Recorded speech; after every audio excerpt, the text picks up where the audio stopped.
I still remember the exact moment my fifth grade basketball team lost the championship game.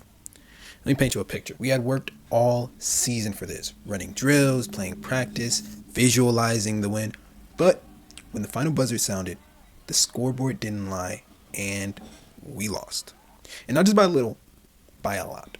Okay, we got embarrassed. This was after a season of winning game after game after game. When I came back home, I was devastated. But what hit me the hardest really wasn't the loss itself. I didn't give it my all. I played safe, hesitated on shots I should have taken, and honestly, let the fear of failure hold me back. So after that game, I made a promise to myself. I would never let that happen again. I don't mean losing my fifth grade basketball championship. No, I mean I would never walk away from something knowing that I have more to give. But here's the thing. As we get older, most people forget that lesson. They keep playing it safe, letting fear dictate their actions, and simply making excuses why they're not winning. And if you feel stuck right now, I guarantee it's probably because you're doing the same thing. So today I'm going to break down 3 brutal truths that are keeping you from winning, and more importantly, how to fix them. I'm applying these 3 brutal truths to my life myself, and I hope you guys find value from this video. But before we get started, make sure you like, comment, subscribe. Liking is free, guys. All right, it's free. It takes 2 seconds, and it promotes the video to other people who also might need it. So key point number 1, you're lying to yourself. Excuses are just self-sabotage. And most people will tell themselves comforting lies. You ever have these? I don't have enough time. I'll start tomorrow. I'm doing my best. Thing is, you do have enough time. You just wasted. If you say you start tomorrow, you probably won't. And if you say you're doing your best, you gotta ask yourself, are you really? Because your results don't lie, right? You can say you're grinding, say you're going hard, but your life will always reflect your habits. If you're out of shape or unfulfilled, you're not doing what is necessary. But what's the solution?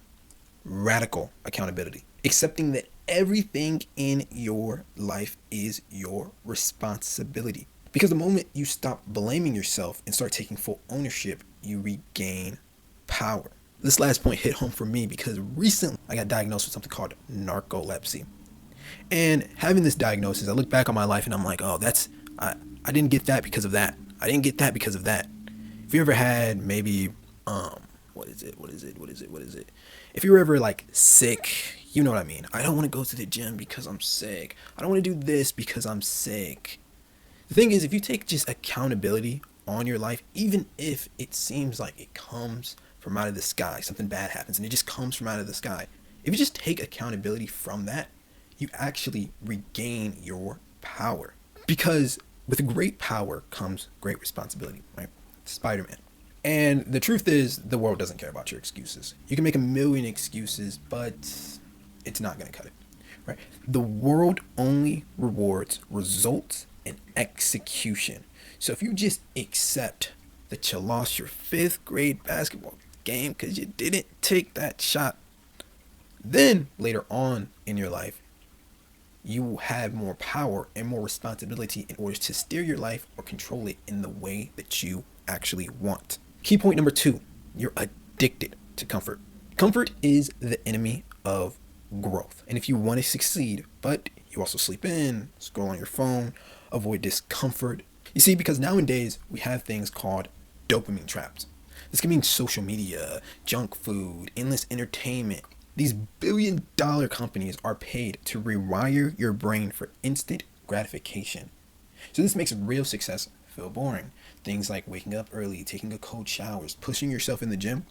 These things don't feel as rewarding because you have those small instant gratification dopamine hits that you put throughout your day.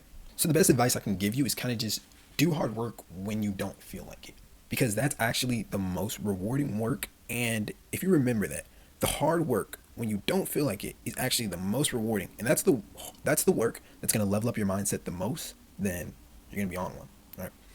Because if you don't learn to embrace the discomfort, honestly love the discomfort, you will always be controlled by it. I made a whole video about the subconscious mind that you can watch right here. But one of the key points I talked about in the subconscious mind is just telling yourself you love it. right? I swear there were so many things that I hated doing at one point, and I just told myself I love it. And when you tell yourself you love something that you hate doing, you actually start finding little like happiness within it. So editing, I said I hate editing. It was a long form thing in my mind. I hate editing. I hate editing. But then I started saying I love editing. Oh, I love editing. I hate studying. I hate studying. Oh, then I started saying, I love studying. I love studying. And then I started saying, oh, this is actually kind of fun, actually kind of learning something. You start, instead of looking for things that you hate within the rewarding activity, start looking for things that you love. You love going to the gym because you love seeing the pump, or you love the muscle tearing fibers. I don't know if anybody know. But you love talking to people at the gym. Just like find little key things in the discomfort, and you're going to love it more. And it's actually going to motivate you to do the task more. Key point number 3. You're surrounded by losers. Your environment is probably holding you back. If your friends are lazy, negative, or directionless, you're just going to absorb their energy. There's a quote you probably heard 1,000 times, but it bears reminder. You're the average of 5 people you spend the most time with. And I like to add on to you're the average of 5 people you watch. So if you watch somebody on social media, if you watch somebody on the TV, how they act, how even their body language is going to influence you. So there was a guy I used to watch, and I used to hate watch him. When you watch a YouTuber and you're like, I hate that guy. When you watch a guy and you're like, I hate that guy, but you keep watching them because it's actually entertaining to hate them. I noticed that he was a political YouTuber, and I noticed that even his political stances start to influence me. How he acts started to influence me, and this is a person that I didn't like the traits that he had. So it just bears reminder that who you watch, although you can tell yourself all the time, every day, oh, I'm not like these people. I just hang out with them. Even if you're the guy, and I was this guy at one point, who hangs out with people who smoke weed, eventually you're probably going to smoke weed, right? Oh, just take a hit, man. You just take a hit, right? Or you're hanging around people who drink. Oh, just drink a little bit. You drink a little bit, right? Oh, just play video games a little bit. You play video games a little bit. You get what I'm saying? Eventually, these traits you're going to pick up on, even if you don't want to. So the solution is upgrade your circle. Cut out toxic influences, find mentors, coaches, or simply just like-minded people. This can include like immersing yourself in books. If you read a book, you're literally downloading the mindset of that author. Podcasts, a lot of times too. There's podcasts that are like 1 hour, 2 hours. If you just listen to that with full focus, you're downloading the information from that podcaster, and just content from high-level thinkers. I try my best to stay away from purely entertainment type of stuff. Like I don't really watch movies a lot. I don't really watch shows a lot. When I want to watch something, it's usually surrounding something that's a little bit more educational. Something like Chris Williamson's. I love his podcast. Like somebody like Joe Rogan. Guys like this. You know what I mean? Because if you want to level up, you got to surround yourself with people who push you forward, not hold you back. Recently, my friend's been on a running trend. He's been running like crazy miles. I'm talking about like 12, 15 miles. And it's just been inspiring me to run miles, right? If I'm like, if this guy can run 15 miles, then I can probably do 3. And this is coming from a long strand of not running pretty much at all. Even now, and I want to vlog this whole entire thing, we're actually planning a 30-mile race now. I hope I can vlog the entire thing and show you guys. It's going to be awesome. But just see how like having him in my circle as an influence, talking to him, seeing what he's doing, seeing his habits, it actually has an influence on me, and actually is making me a better person. In particular, my cardio. Why do I always gotta like see the big word and shit? In particular, my cardio. And I forgot where I was going with that. What the fuck was I saying?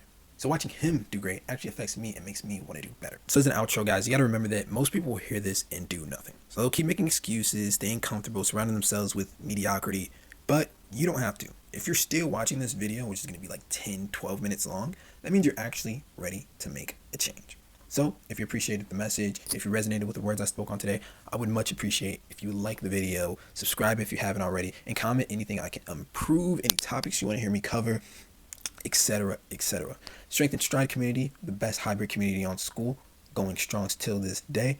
And if you want any consultations, that'll be in the description. And if you just have a question, just DM me on Instagram, man. I'm always available. But for now, I'll see you in the next one.